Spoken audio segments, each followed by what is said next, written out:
అయిందట. రాజీనామా చేస్తానన్న TDP MLA నేరుగా హైకమాండ్కు అల్టిమేటం. అరే ఏమైందో కోల్యాగ సంగతి చూద్దాము. అంటే ఎమ్మెల్యే ఎందుకు ఏదో వచ్చింది. నేరుగా హైకమాండ్కు అల్టిమేటం.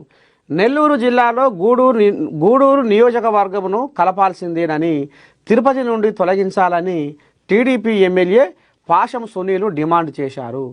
ఈ విషయమై ముఖ్యమంత్రి చంద్రబాబు మంత్రి నారా లోకేష్కు అనేకసార్లు చెప్పానని, త్వరలో నిర్ణయం తీసుకోకుంటే ఎమ్మెల్యే పదవికి రాజీనామా చేసి రాజకీయాల నుండి వైదొలుగుతానన్నారు. గూడూరు ప్రజలు సమస్యలు విన్నవించాలంటే 90 కిలోమీటర్లు జర్నీ చేయాల్సి వస్తుందన్నారు.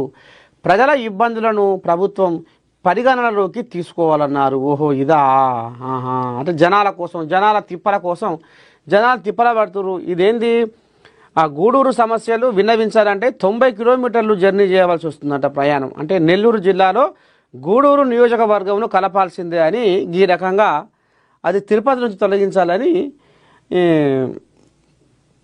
టీడీపీ ఎమ్మెల్యే హైకమాండ్కు మొత్తం అల్టిమేటం జారీ చేసిండట. చూడాలి మరి దీని మీద నారా చంద్రయ్య ఏ రకంగా నిర్ణయం తీసుకుంటాడు, ఎట్లా ఏంది ఏం కథ అనేది చూద్దాము ముందు. ఇదేంది